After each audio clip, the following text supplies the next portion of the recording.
அனைவருக்கும் வணக்கம் மக்களே. இன்றைக்கி நம்ம என்ன ஜாப் பற்றி பார்க்க போகிறோம் அப்படின்னா, திண்டுக்கல் மாவட்டத்திலேருந்து நமக்கு இந்த நோட்டிஃபிகேஷன் வந்திருக்கு. ஸோ எந்த டிபார்ட்மெண்ட்லேருந்து நோட்டிஃபிகேஷன் வந்திருக்கு அப்படின்னா, சுகாதார டிபார்ட்மெண்ட்லேருந்து நமக்கு இந்த நோட்டிஃபிகேஷன் வந்திருக்கு. ஸோ வாங்க போஸ்ட் இதெல்லாமே பார்த்துடலாம். அதுக்கு முன்னாடி டிஎன் ஜாப்ஸ் தமிழ் சேனல் இப்போ தான் ஃபர்ஸ்ட் டைம் பார்க்குறீங்க அப்படின்னா மறக்காமல் லைக் பண்ணுங்கள், ஷேர் பண்ணுங்கள், சப்ஸ்கிரைப் பண்ணுங்கள். வாங்க வீடியோக்குள்ளே போகலாம். ஸோ ஃபஸ்ட்டு போஸ்ட் என்ன அப்படின்னா கன்சல்டன்ட். ஓகேங்களா, அது வந்துட்டு எதில் அப்படின்னா யோகா அண்ட் நேச்சுரோபதியில் வந்துட்டு அவங்க கேட்டிருக்காங்க. மொத்தமாக அதுக்கு வந்து 6 போஸ்ட் வந்துட்டு அவங்க கொடுத்துருக்காங்க. Next multi purpose worker. ஓகேங்களா, இதுக்குமே வந்து 6 போஸ்ட் கொடுத்துருக்காங்க. தெரப்யூட்டிக் அசிஸ்டண்ட் இதுக்கு 9 போஸ்ட் கொடுத்துருக்காங்க. கன்சல்டண்ட்டில் ஆயுர்வேதா கேட்டிருக்காங்க, அதுக்கு ஒரு போஸ்ட்டு. கன்சல்டண்ட்டில் யுனானி கேட்டிருக்காங்க, அதுக்கு ஒரு போஸ்ட்டு. கன்சல்டண்ட்டில் ஹோமியோபதி கேட்டிருக்காங்க, அதுக்கு ஒரு போஸ்ட்டு. நெக்ஸ்ட்டு தெரப்யூட்டிக் அசிஸ்டண்ட்டில் 3 போஸ்ட் வந்துட்டு அவங்க கொடுத்துருக்காங்க. அப்படியே கீழே ஸ்க்ரோல் பண்ணி வந்தோம் அப்படின்னா டோட்டலாக எவ்வளோ வேக்கன்சிஸ் கொடுத்துருக்காங்க, 27 வேக்கன்சிஸ் வந்து அவங்க கொடுத்துருக்காங்க. ஓகேங்களா, இதற்கான வயது வரம்பு, தேவையான தகுதி, இனசுழற்சி ஒதுக்கீடு, விண்ணப்ப படிவம் இது எல்லாமே வந்துட்டு அவங்களுடைய வெப்சைட்டோடைய லிங்க் வந்துட்டு நான் கீழே டிஸ்கிரிப்ஷனில் கொடுத்துருக்கேன். அந்த லிங்க்கு நீங்கள் கிளிக் பண்ணி அவங்களோட அப்ளிகேஷன் ஃபார்மை நீங்கள் டவுன்லோட் பண்ணிக்கலாம். லாஸ்ட் டேட் ஆஃப் அப்ளிகேஷன் எப்போ அப்படின்னா 29/9/2025. ஓகேங்களா, செப்டம்பர் மாதம் 29ஆம் தேதி, அதாவது 5 மணிக்குள்ளே வந்து உங்களுக்கு டைம் இருக்குது. ஸோ அதுக்குள்ளே நீங்கள் அப்ளை பண்ணிக்கலாம்.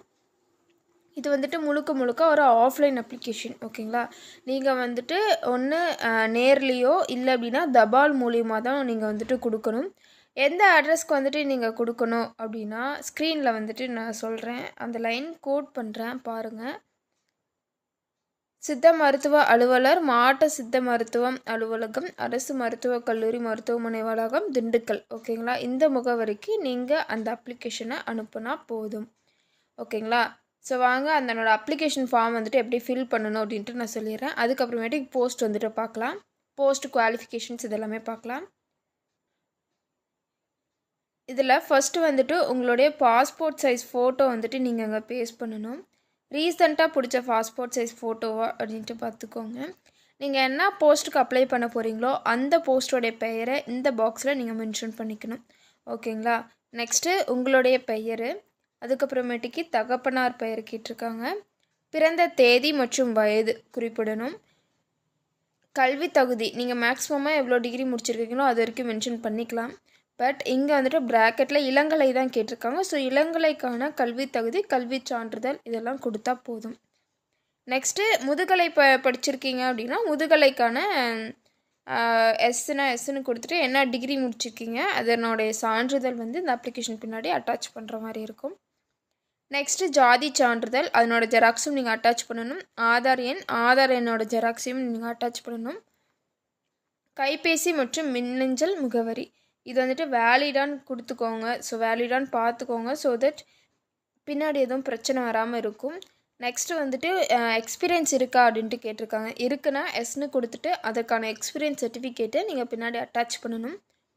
Next temporary address, permanent address, தற்காலிக முகவரி, நிரந்தர முகவரி ரெண்டுமே கேட்டிருக்காங்க. கீழே பார்த்தோம் அப்படின்னா தேதி மற்றும் இடம். ஓகேங்களா, இதை வந்துட்டு குறிப்பிட்டுட்டு உங்களோட சிக்னேச்சர் வந்துட்டு இங்கே நீங்கள் போடணும். கீழே வந்துட்டு சில குறிப்புகள் கொடுத்துருக்காங்க, அது என்னென்னு பார்த்துக்கலாம். ஃபோட்டோ சொன்னேன் இல்லையா, ஃபஸ்ட்டு ஃபோட்டோ வந்துட்டு நீங்கள் பேஸ்ட் பண்ணணும் அப்படின்ட்டு. அது வந்துட்டு ரீசெண்டாக பிடிச்ச பாஸ்போர்ட் சைஸ் ஃபோட்டோவா அப்படின்ட்டு பார்த்துக்கோங்க. நெக்ஸ்ட்டு வந்துட்டு இன்டர்வியூ அப்போ உங்களுடைய எல்லா ஒரிஜினல்ஸுமே நீங்கள் சப்மிட் பண்ணணும்.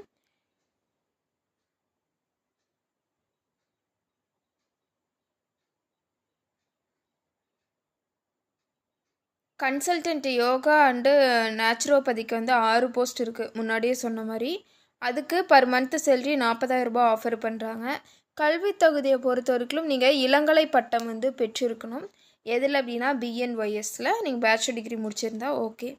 அதே மாதிரியே கன்சல்டன்ட் ஆயுர்வேதாவில் ஒரு வேக்கன்சி, அதுக்குமே 40,000 சம்பளம். நீங்கள் பிஏஎம்எஸ்ன்னு சொல்லக்கூடிய பேச்சுலர் டிகிரி முடிச்சிருந்தா நீங்கள் அப்ளை பண்ணிக்கலாம். கன்சல்டன்ட் யுனானியில் ஒரு போஸ்ட்டு கொடுத்துருக்காங்க, அதுக்குமே 40,000 ரூபாய் சம்பளம். பியூஎம்எஸ் அப்படின்னு சொல்லக்கூடிய பேச்சுலர் டிகிரி நீங்கள் முடிச்சிருந்தீங்க அப்படின்னா நீங்கள் தாராளமாக இந்த நோட்டிஃபிகேஷனுக்கு அப்ளை பண்ணிக்கலாம். கீழே ஹோமியோபதிக்கு அதுக்குமே வந்துட்டு ஒரு போஸ்ட் கொடுத்துருக்காங்க. பர் மந்த்து சேலரி 40,000 ரூபாய். பிஹெச்எம்எஸ் அப்படின்னு சொல்லக்கூடிய அந்த கோர்ஸ் வந்துட்டு நீங்கள் முடிச்சிருக்கணும். முடிச்சிருந்தீங்க அப்படின்னா அந்த போஸ்ட்டுக்கு நீங்கள் தாராளமாக அப்ளை பண்ணிக்கலாம். வயது வரம்பு குவாலிஃபிகேஷன்ஸை, அதாவது ஏஜ் குவாலிஃபிகேஷனை பொறுத்த வரைக்கும் நீங்கள் இந்த 4 போஸ்ட்டுக்குமே 18 வயசுலேருந்து 59 வயசுக்குள்ளே இருக்கிறீங்க அப்படின்னா நீங்கள் தாராளமாக அப்ளை பண்ணிக்கலாம். ஓகேங்களா. நெக்ஸ்ட்டு போஸ்ட் என்ன அப்படின்னா அந்த பல்நோக்கு பணியாளர். Okay, multipurpose hospital worker. இதுக்கு வந்து 6 வேக்கன்சி கொடுத்துருக்காங்க. பர் மந்த் சேலரி 10,000 ரூபாய் அந்த ஆஃபர் பண்ணுறாங்க. குவாலிஃபிகேஷனும் நீங்கள் தமிழில் எழுத படிக்க தெரிஞ்சால் மட்டும் போதும் அப்படின்ட்டு மென்ஷன் பண்ணியிருக்காங்க. இதில் ஜென்ரல் கேட்டகரிக்கு பார்த்தோம் அப்படின்னா 18லேருந்து 32 வயசு வரைக்கும் இருக்கலாம். பிற்படுத்தப்பட்டோர் வந்து 18லேருந்து 34 வயசு. அதிதிராவிடருக்கு மற்றும் பழங்குடியினர் பார்த்தோம் அப்படின்னா 18லேருந்து 37 வயசு. ஆதரவற்றோர் விதவையாக இருக்கீங்க அப்படின்னா 18லேருந்து 37 வயசு. மாற்றுத்திறனாளியாக இருக்கீங்க அப்படின்னா உங்களுக்கு 10 ஆண்டுகள் கூடுதலாக அவங்க வந்துட்டு கொடுத்துருக்காங்க. நெக்ஸ்ட்டு முன்னாள் இராணுவத்தினராக இருக்கீங்க அப்படின்னா ஜென்ரலில் வந்து 48, SC ST SCA BC BCM MBC டிஎன்சியாக இருக்கீங்க அப்படின்னா 53 வயசு. ஓகேங்களா. நெக்ஸ்ட்டு வந்துட்டு therapeutic assistant male and female கேட்டிருக்காங்க. பர் மந்த் சேலரி 13,000 ரூபாய். என்ஆர்ஹெச்எம் படிச்சிருந்தீங்க அப்படின்னா 13,000 ரூபாய். என்ஏஎம் படிச்சிருந்தீங்க அப்படின்னா 15,000 ரூபாய். குவாலிஃபிகேஷன்ஸு டிப்ளமோ நர்சிங் தெரப்பியில் நீங்கள் டிப்ளமோ முடிச்சிருந்தீங்க அப்படின்னா நீங்கள் தாராளமாக போஸ்ட்டுக்கு அப்ளை பண்ணிக்கலாம். வயது வரம்பை பொறுத்த வரைக்கும் 18 வயசுலேருந்து 59 வயசுக்குள்ளே இருக்கிறீங்க அப்படின்னா நீங்கள் நோட்டிஃபிகேஷனை அப்ளை பண்ணிக்கலாம். ஓகேங்களா. இந்த போஸ்ட்டுக்கு நீங்கள் அப்ளை பண்ணிக்கலாம். சில கண்டிஷன்ஸ் எல்லாமே கொடுத்துருக்காங்க. என்னென்ன அப்படின்னா நான் ஷார்ட்டாக சொல்லிடுறேன். இது முழுக்க டெம்பரரி ஜாப், பர்மனன்ட் ஜாப் கிடையாது. நீங்கள் 11 மாதம் ஒர்க் பண்ணுற மாதிரி இருக்கும். அந்த 11 மாதத்தில் ஒவ்வொரு டைம் வந்து அவங்க ரினியூவல் பண்ணுவாங்க. உங்களுடைய பர்ஃபார்மன்ஸை பேஸ் பண்ணி அந்த 11 மாதம் நீடித்தாலும் நீடிக்கும். ஓகேங்களா. அது it's up to you only. அவங்களோட அஃபிஷியல் வெப்சைட்டோட லிங்க் வந்துட்டு நான் கீழே டிஸ்கிரிப்ஷனில் கொடுக்குறேன். அப்ளிகேஷன் ஃபார்மை நீங்கள் கிளிக் பண்ணி டவுன்லோட் பண்ணிக்கலாம். முன்னாடியே சொன்ன மாதிரி லாஸ்ட் டேட் ஆஃப் அப்ளிகேஷன் 29ஆம் தேதி. ஓகேங்களா. ஸோ கொஞ்ச நாள் தான் டைம் இருக்குது. அதுக்குள்ளே அப்ளை பண்ணிக்கோங்க.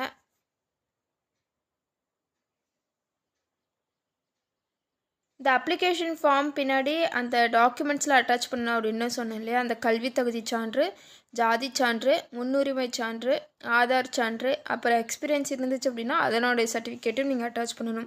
இது எல்லாத்தையுமே நீங்கள் மறக்காமல் அட்டாச் பண்ணணும். ஒன்று மிஸ் ஆனால் கூட அவங்க வந்துட்டு ரிஜெக்ட் பண்ண சான்சஸ் இருக்குது. ஸோ அவ்வளோதான் அந்த நோட்டிஃபிகேஷனோட பிடிஎஃப். ஆஃப்லைன் அப்ளிகேஷனுங்கிறதுனால நீங்கள் எந்த அட்ரஸ்க்கு நீங்கள் அனுப்புனா போதும். ஓகேங்களா. ஸோ இந்த அட்ரஸ்க்கு வந்துட்டு நீங்கள் அனுப்பணும். ஸோ ஸ்க்ரீன்ஷாட் எடுத்து வச்சுக்கோங்க. ஸோ தேடணும் அப்படின்ட்டு அவசியம் இருக்காது. கீழே வந்துட்டு பார்த்தோம் அப்படின்னா இடஒதுக்கீடு வந்துட்டு அவங்க விவரங்கள் கொடுத்துருக்காங்க.